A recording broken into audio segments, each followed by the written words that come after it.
on va ce soir faire ce que j'appelle un mini coaching.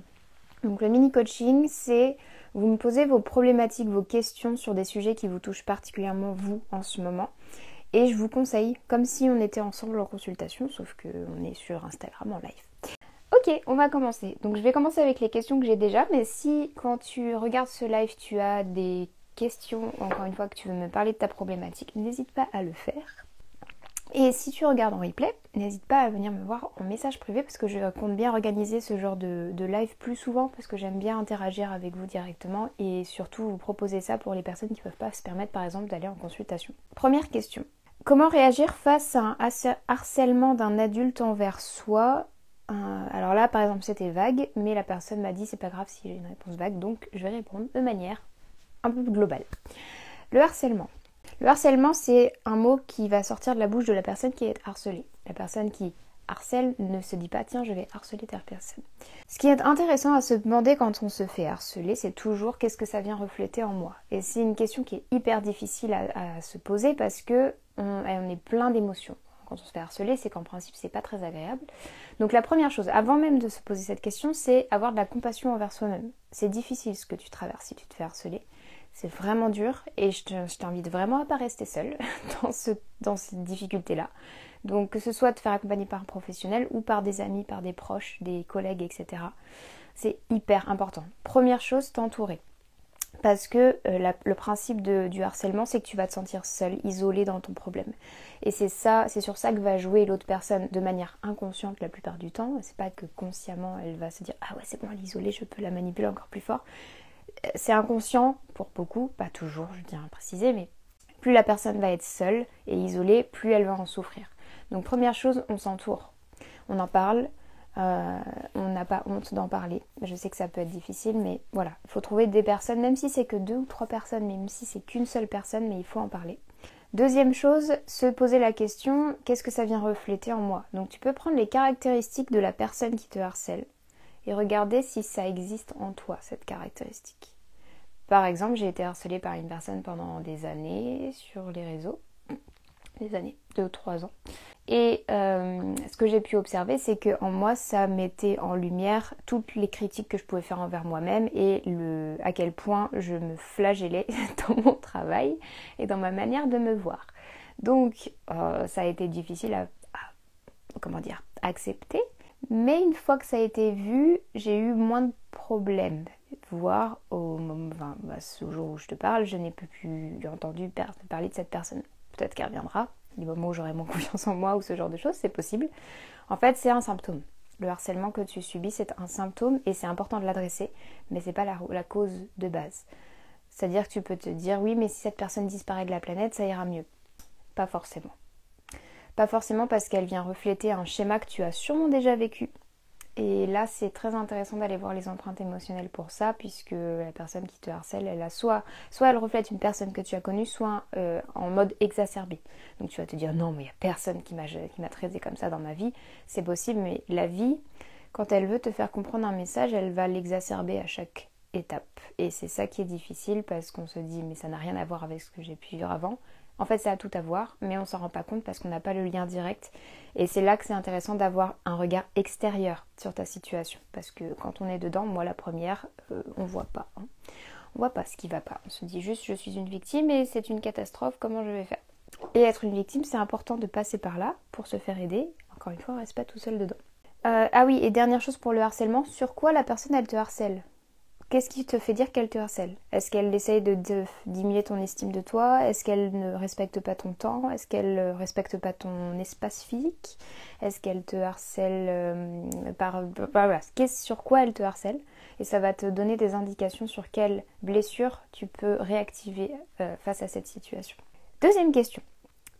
Bonjour Manon, j'ai appris que mes émotions et stress ont tendance à s'exprimer via ma peau avec des éruptions cutanées. Par exemple, ce week-end j'ai été en déplacement et mon esprit était agité, j'étais anxieuse. J'ai mis en place assez vite des méthodes pour calmer tout ça, comme la méditation ou le pranayama, pour me recentrer, m'ancrer. J'avais vu que j'ai eu des boutons. Ça m'a aidé. J'aimerais néanmoins savoir si tu aurais des méthodes à me conseiller, comme des mantras de la méditation qui pourraient m'aider à mieux gérer ces situations en plus. Si tes émotions et ton stress sont exprimés de manière naturelle, ils n'auront pas à le faire à travers ton corps. Alors, pas avec des grosses pincettes, parfois c'est inconscient. C'est pas que tu fais pas bien les choses, c'est juste qu'on n'a pas toujours conscience de ce qui se vit en nous. Je t'invite à aller voir une de mes vidéos dans laquelle c'est une vidéo où il y a écrit des nouvelles sur la miniature. Je te parlais justement d'un problème de peau que je rencontrais suite à quelque chose que j'avais réprimé. Donc je t'invite à regarder cette vidéo si ça t'intéresse sur le sujet. Ce que je te conseille, c'est d'adresser la cause.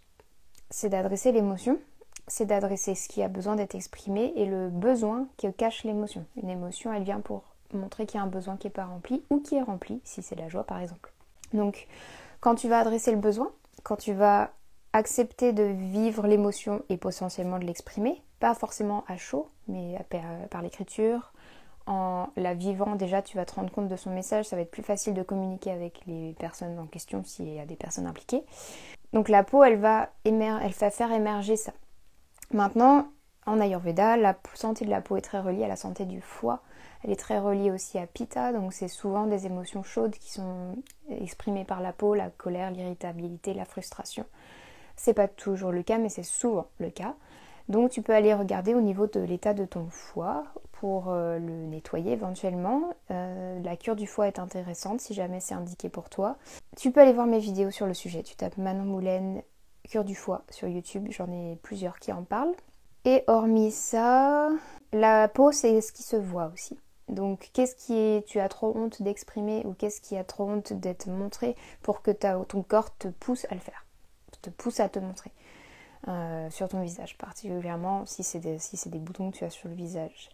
Voilà pour les conseils que je te donnerai. Pour des mantras, ça va vraiment dépendre de ton profil, ça va dépendre de pourquoi tu as ces émotions et quelles sont ces émotions. Un bon mantra, je pense, si tu veux te reconnecter à ton cœur et à ce qui est présent dans ton cœur et pour le nettoyer aussi, je trouve que ça a cet effet-là, c'est le mantra RIM. Là, les mantras que je te partage, si tu es inscrit au programme Malay Mantra, je t'invite à aller voir dedans parce que je te décris tous les mantras et je t'apprends à les réciter, etc. Et sinon, je te conseille de bien apprendre la prononciation pour ne pas faire ça n'importe comment.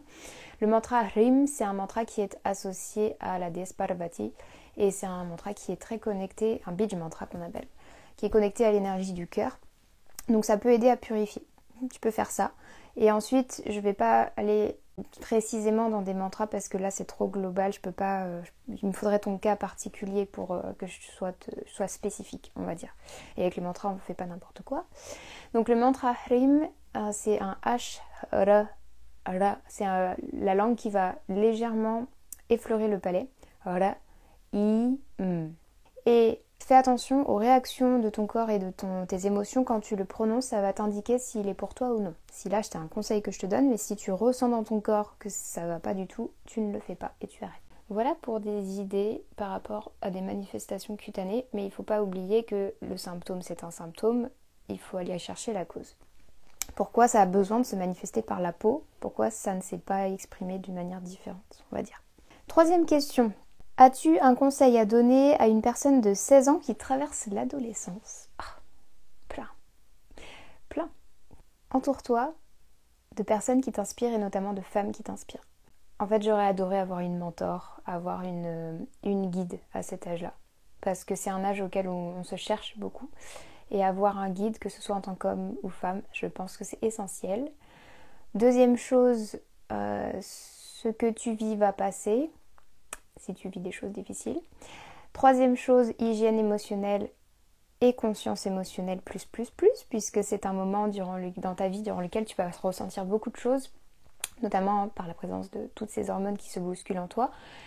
Et c'est un moment où il peut être très tentant de réprimer tout ça, et c'est pas du tout ce que je te conseille, notamment par rapport aux problèmes de peau, dont on évoquait tout à l'heure, beaucoup d'adolescents en souffrent.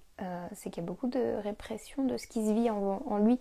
Donc je te conseille fortement de prendre conscience de tes émotions et avoir une hygiène émotionnelle beaucoup plus poussée pendant cette période. T'entourer, te faire guider par une personne qui t'inspire ou plusieurs. Avoir une mentor, c'est vraiment génial. Rejoindre des cercles de femmes notamment. Moi, c'est vraiment des conseils que j'aimerais donner. Personne de 16 ans qui traverse l'adolescence, il y a tellement de choses à dire. On va s'arrêter là parce qu'il y aurait trop de trucs à dire. Je pourrais en faire une vidéo éventuellement, mais ça. Mentor, conscience émotionnelle. As-tu un symbole Dieu qui t'inspire? Qu'est-ce que c'est? Pourquoi? Comment l'honores-tu? Alors c'est une question très intéressante. Ma déité principale, en tout cas depuis ces dernières années, c'est Saraswati, qui est la déesse de la sagesse, la déesse de la fluidité, la déesse de la musique, des arts, de la danse. C'est une déesse à laquelle je suis très connectée et de plus en plus. J'ai reçu beaucoup de signes de la vie qui m'ont reconnectée à cette déesse. Quoi d'autre ? En ce moment, j'ai des attraits en fait momentanés pour certains symboles qui vont m'accompagner pendant un temps, ou certaines pierres, ou certaines couleurs. Et je vais prendre ce qu'elles ont à m'apporter sur le moment, et parfois elles partent, parfois elles restent longtemps. Là, ce que j'ai depuis des mois, depuis presque toute ma grossesse et maintenant, c'est la couleur bleu ciel qui est présente dans toute ma vie. Je ne sais pas pourquoi, elle est présente H24, enfin si je sais maintenant parce que j'ai exploré tout ça.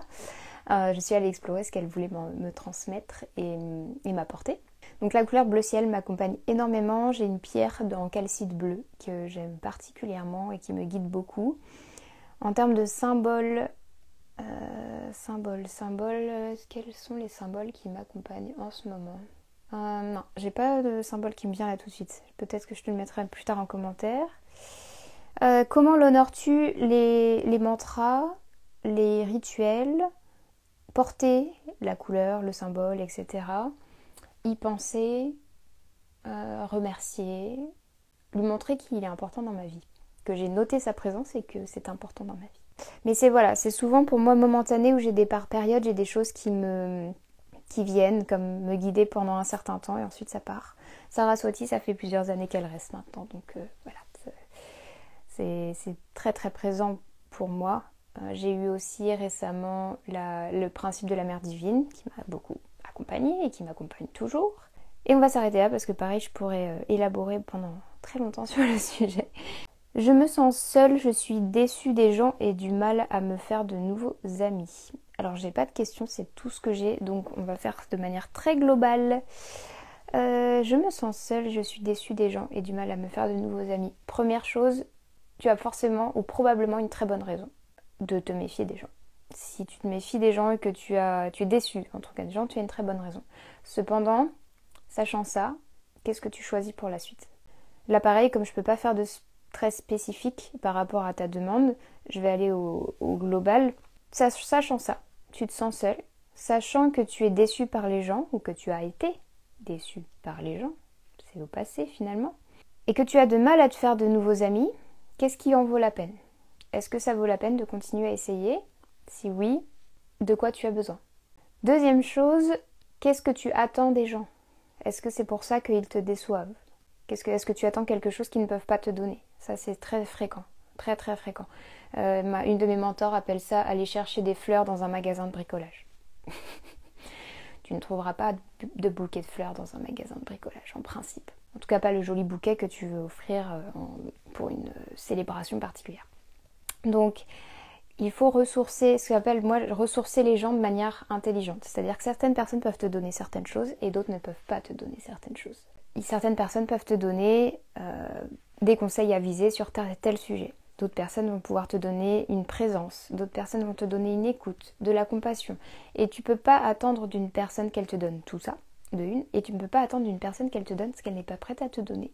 Donc c'est en ça que tu vas être beaucoup moins déçu par les gens quand tu te dis qu'est-ce qu'elle est prête à me donner ? Est-ce que c'est suffisant ? Est-ce que c'est ce que je recherche ? Sinon, je vais chercher ailleurs. Et j'ai du mal à me faire de nouveaux amis. Tout le conseil que je donne à toutes les personnes qui me disent ça, faites ce que vous aimez, où il y a des gens qui le font aussi. Si vous faites ce que vous aimez, en dehors de rester chez vous, hein, bien sûr, des activités en dehors de chez vous, vous aurez toujours des personnes autour qui ont au moins un centre d'intérêt en commun avec le vôtre. Pour moi, c'était m'inscrire à une salle d'escalade. J'ai rencontré énormément de personnes grâce à ça. Je suis allée dans un studio de méditation. Pourtant, c'était pas du tout mon truc, mais je me suis dit, je vais rencontrer des gens. J'ai rencontré des gens incroyables comme ça. Enfin, c'est pas que la méditation, c'est pas mon truc, c'est le principe du studio où tu payes pour aller méditer. Mais en fait, c'était génial parce que il y avait plein d'offres différentes, il y avait des bains de son, il y avait du yoga, plein de choses. Bref, j'ai pris des cours d'anglais quand j'étais aux États-Unis, notamment, il y a quelques années. Et j'ai rencontré des gens de partout dans le monde grâce à ça. Fais les choses que tu aimes et tu rencontreras forcément des gens qui ont au moins une chose en commun avec toi. Voilà mon conseil que je donne à chaque fois par rapport à cette question. Et je crois que c'était la dernière question que j'avais eue en avance. Alors, est-ce que tu aurais des conseils pour bien accompagner un groupe, par exemple dans le cadre d'un cercle de femmes? Se former, l'idéal, se former et participer à différents cercles. En fait, plus tu vas participer à des cercles, plus tu vas observer ça me plaît, ça me plaît moins. Ça me parle, ça me parle moins. C'est vraiment ce que je t'encouragerais, c'est faire l'expérience de cercle et piocher ce qui te parle vraiment. De deux, dis-toi que si tu es dans un cercle, tous les participants du cercle ont un rôle à jouer dans ce que tu vas proposer. Dans le sens où ça te décharge un petit peu d'une sorte de responsabilité à être le pilier de ce qui se passe. Toi, tu fais partie du cercle, tu n'es pas le milieu du cercle. Donc l'intérêt, c'est que tu peux aussi ressourcer les personnes présentes. Par exemple, une personne va parler d'une problématique et tu peux faire participer le cercle. Ça, c'est génial. D'autres conseils pour bien accompagner un groupe, commencer, tout simplement. Tu commences avec très peu de personnes, des amis, des personnes que tu connais, des personnes inconnues si c'est plus facile pour toi. Parfois, c'est plus facile de faire avec des gens qu'on ne connaît pas. Tu proposes à des gens, alors c'est un peu bizarre dit comme ça, mais tu peux par exemple, si tu fais du yoga dans un studio, tu peux mettre une affiche, voilà, je veux organiser un cercle, c'est gratuit, ou si vous avez envie de tester, c'est sur tel sujet, tel thème, etc. Voici qui je suis, voici comment me contacter, et comme ça tu auras des personnes qui sont prêtes à tester avec toi, et faisons l'expérience. Pour moi, c'est toujours la meilleure manière, et après, si tu as envie, tu peux te former en fonction de ce que tu veux amener en plus dans le cercle. Bonsoir Manon, tout s'effondre dans ma vie, beaucoup d'anxiété, de stress depuis des années, au chômage depuis un an car épuisement professionnel, je m'écoute de plus en plus et j'essaye d'être patiente, du coup perdue. Donc ta question c'est comment être moins perdue, c'est ça? Ce qui me vient spontanément là de manière intuitive c'est priorité. Encore une fois, qu'est-ce qui vaut le coup? Sachant que tout s'effondre, qu'est-ce qu'on garde? Et laisse-le s'effondrer, peut-être qu'il y a autre chose à construire.